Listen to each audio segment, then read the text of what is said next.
বিসমিল্লাহির রহমানির রহিম।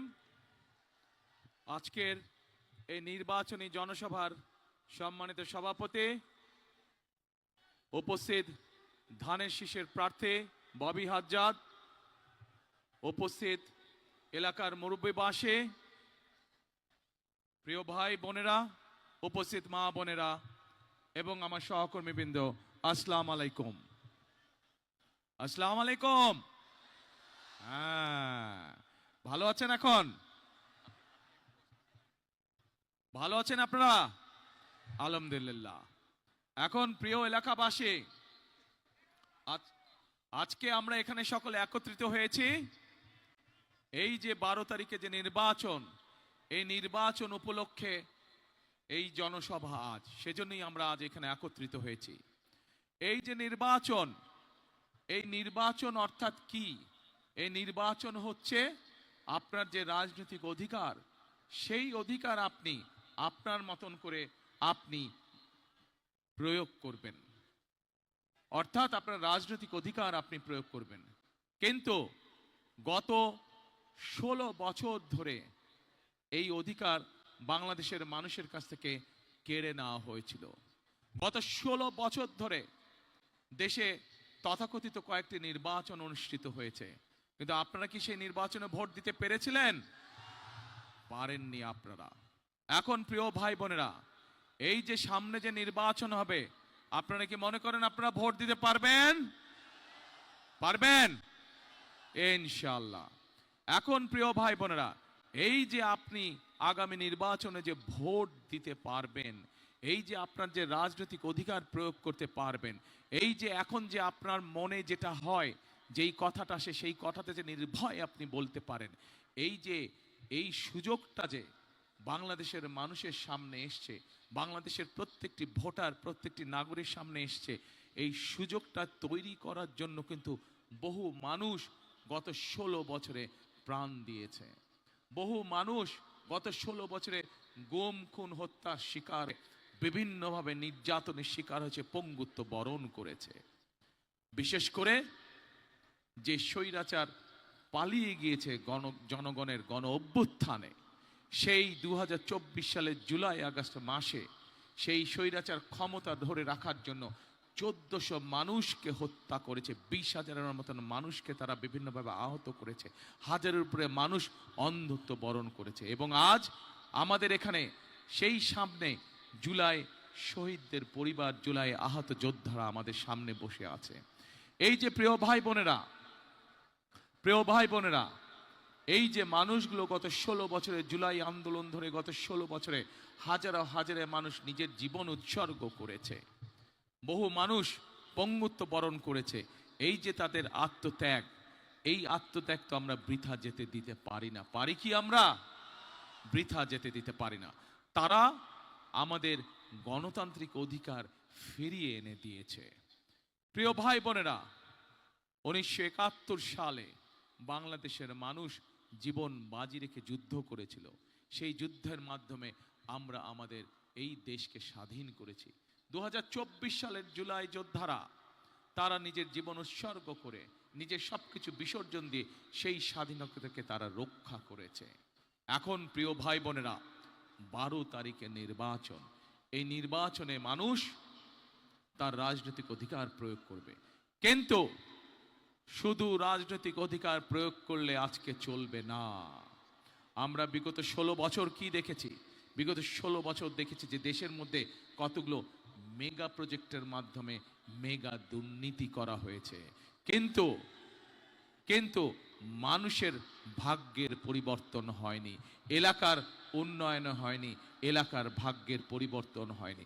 যদি এলাকার ভাগ্যের পরিবর্তন হতো, যদি এলাকার মানুষের ভাগ্যের পরিবর্তন হতো, যদি এলাকার উন্নয়ন হতো, তাহলে আজকে এই যে ধানের শীষের প্রার্থী ববি হাজ্জাদ তার বক্তব্যে যেই কথাগুলো বলেছে, এলাকার বিভিন্ন সমস্যা নিয়ে যেই কথাগুলো বলেছে, সেই সমস্যাগুলো তো থাকার কথা ছিল না। ছিল, সেই সমস্যাগুলো আছে বলেই প্রমাণিত হয় যে গত 16 বছর এই দেশে শুধু ঢাকা 13 নয়, বাংলাদেশের কোনো অঞ্চলেই কোনো কাজ হয় না।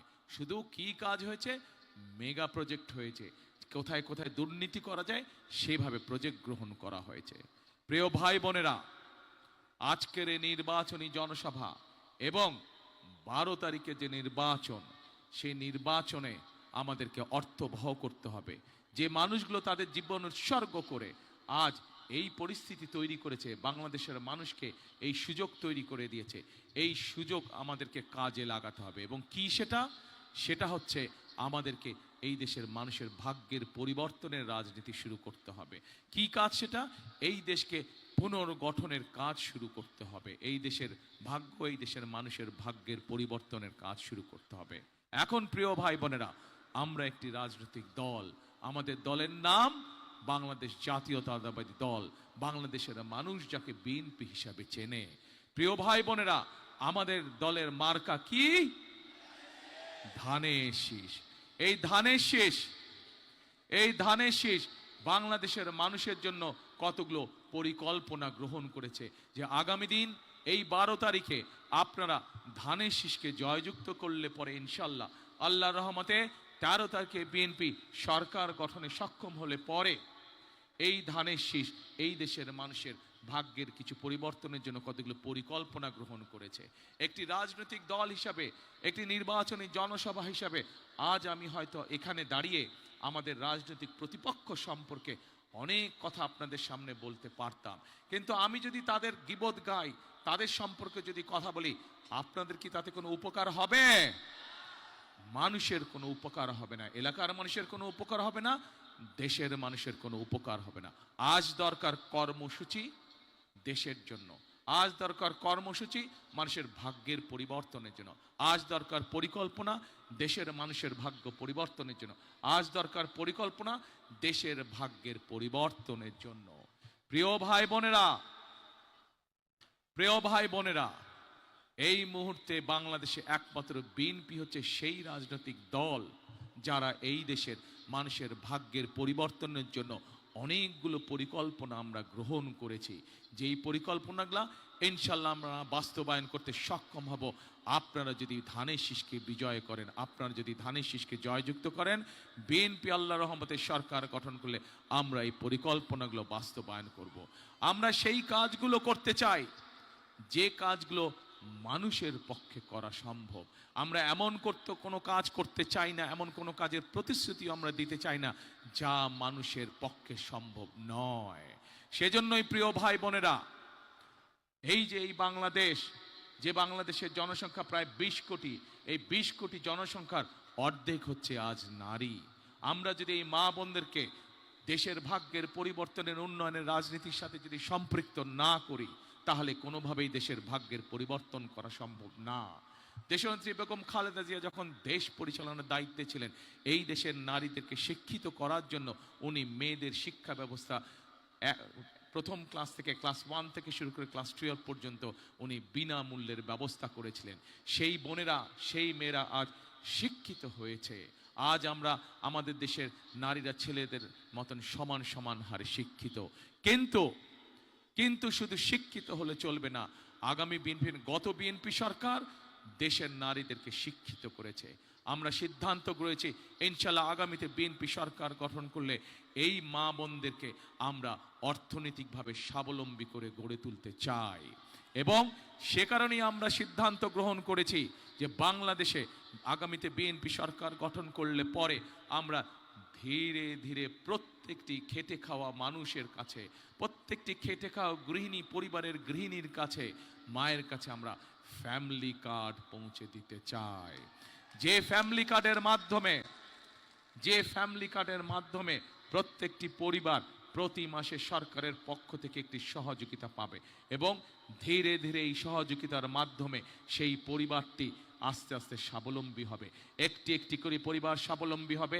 আস্তে আস্তে শত পরিবার, হাজার পরিবার, লক্ষ পরিবার, কোটি পরিবার ইনশাল্লাহ একদিন স্বাবলম্বী হয়ে উঠে দাঁড়াবে।